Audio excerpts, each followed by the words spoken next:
तो हम फिर से एक बार आरएल कॉलेज के ग्राउंड में है। यहाँ पे हमारे साथ सर हैं और इस घटना के बारे में जो यहाँ पे हुआ, प्रदर्शन हो रहा था, वहाँ से उन्हें हटाया गया, फिर से कॉलेज लाया गया। यहाँ पे भी स्थिति वही बनी हुई है। इसमें कुछ जो है कि निष्कर्ष नहीं निकला हुआ है। तो उसके बारे में हम जानेंगे क्या कुछ हुआ है। सर, सबसे पहले आप बताएंगे जो वहाँ पे प्रोटेस्ट हो रहा था मुख्य सड़क पे, लोगों को काफ़ी दिक्कत भी हो रही थी, आने जाने में जो है कि आवागमन बाधित हो रही थी। उसके बाद फिर से उसे कॉलेज लाया गया। यहाँ पे क्या कुछ हो रहा है, क्या कुछ उसे आश्वासन दिया गया, क्या यहाँ जो विधि व्यवस्था है छात्रों ने बहुत जो है कि बताया, क्या वो सब कुछ सही हो पाएगा? वो सब लेटर प्रिंसिपल किए हैं, बशर्ते रही बात की कानून प्रक्रिया जो है जब से आदेश नहीं होगा। फंड में इनका पैसा है, ये जवाब मिला, फंड में पैसा है, लेकिन जब से वाइस चांसलर यदि ऑर्डर नहीं देंगे, सरकार तो कानूनी प्रक्रिया नहीं, लड़के लोग तो अपना रास्ता खोजेंगे, लेकिन उतना कानून लड़के लोग नहीं जाने, वो अपना जानेंगे कि हमें ऐसा है। और मकान बिल्डिंग जो तैयार है उसके लिए भी पैसा यहाँ है, ऐसे लेटर दिया गया है। अधूरा बिल्डिंग पड़ा हुआ है। हाँ, पैसा है, लेकिन वाइस चांसलर के आदेश के अनुकूल पहले ही डिमांड किए हैं, मांग किए हैं, लेकिन अभी तक कोई जवाब नहीं आया है। वैसे प्रिंसिपल भी अपने मन से कोई खर्चा नहीं कर सकते, सरकारी कानूनी प्रक्रिया में वही करेंगे, मांग किए हैं। और यदि वो अगर गुरु बने हुए हैं तो कभी नहीं चाहेंगे कि हमारा छात्र को या छात्रा को हमें तकलीफ हो। इस बीच में कुछ छात्र लोग हैं कि उनको जानकारी नहीं है या कानून नहीं है, हमारा ये चीज़ सुविधा नहीं है। रही बात वो ट्यूबवेल की, तो कुछ नेता लोग हैं या छात्र लोग हैं, अब हाथ में तो ट्यूबवेल नहीं धराया जाएगा, मेहनत तो करना पड़ेगा।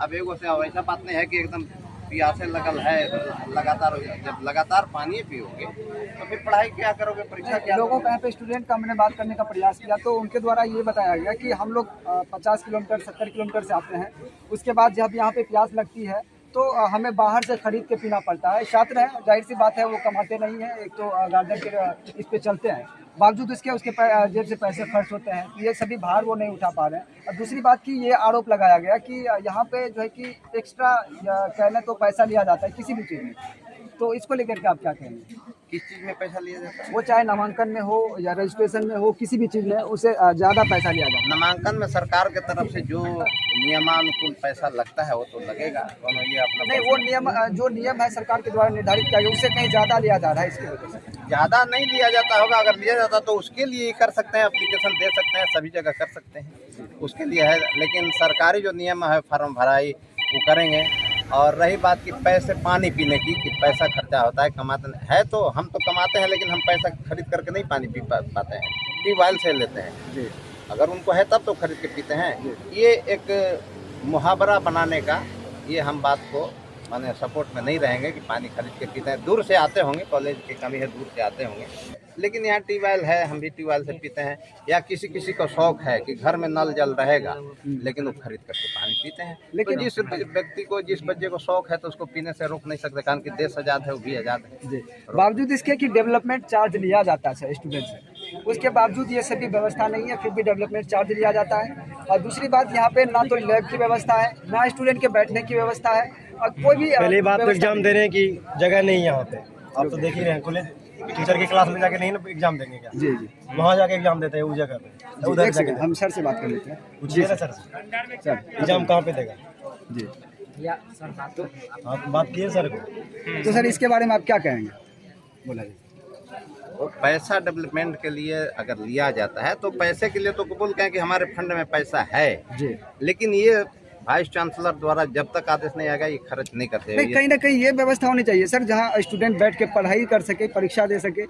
जो इंटर लेवल के स्टूडेंट हैं यहाँ पे, साइंस के हैं, आर्ट्स के हैं, अलग अलग संकाय से हैं, उनकी व्यवस्था होनी चाहिए, लैब की व्यवस्था होनी चाहिए, ये सभी चीज़ यहाँ पे होनी चाहिए। उसके लिए लिखे हैं प्रिंसिपल साहब, वो देखा गया जी, भवानीपुर अंचलाधिकारी द्वारा लेटर वगैरह देखा गया, वो मांग किए हैं। बशर्ते वाइस चांसलर वहाँ से आदेश करेंगे तब वो कानून के बंधन में वो भी हैं। ऐसा बात नहीं है कि आदेश आ जाएगा और ये नहीं करेंगे, ऐसा बात नहीं है। लेकिन जब तक उन्हें आदेश नहीं मिलेगा तब तक नहीं कर सकते। हमें यहाँ के लिए आदेश अगर नहीं रहे, हम यहाँ के इस क्षेत्र का नहीं हो तो हम यहाँ नहीं आ सकते। जी जी, तो उनका भी कानून के बंधन में है। कहीं ना कहीं एक जो है कि इसमें लंबी जर्नी है, प्रोसेस है, जिसके वजह से नहीं हो पा रहा है। इसमें जो है कि इस बीच में सरकार से फंड आने के बाद जो यहाँ कॉलेज में काम होता है, इस बीच में कई तरह के प्रोसेस होते हैं, कई प्रोसेस से गुजरना होता है उस फंड को, इसके वजह से नहीं हो पाया है। हाँ, कोई इसकी वजह से। आपका परिचय है? मैं स्पेशल ब्रांच का एसआई हूँ ऐसे। और हम ये धमदाहा अनुमंडल में हमारी रिपोर्ट। आप इस प्रदर्शन को देखते हुए आप यहाँ पे आए हैं? हाँ, प्रदर्शन को देखते हुए कि क्या कराने समय अनुकूल हम लोगों को ये अच्छा, आश्वासन सर क्या देना चाहेंगे? क्या ये जो भी है जो मांगे इनकी वो पूरी कर दी जाएंगी? मांगे तो पूरी होगी, लेकिन बशर्ते आर्डर आएगा, वाइस चांसलर से आएगा। मांगे तो पूरी, ये लोग भी प्रयासरत हैं, यहाँ के टीचर लोग।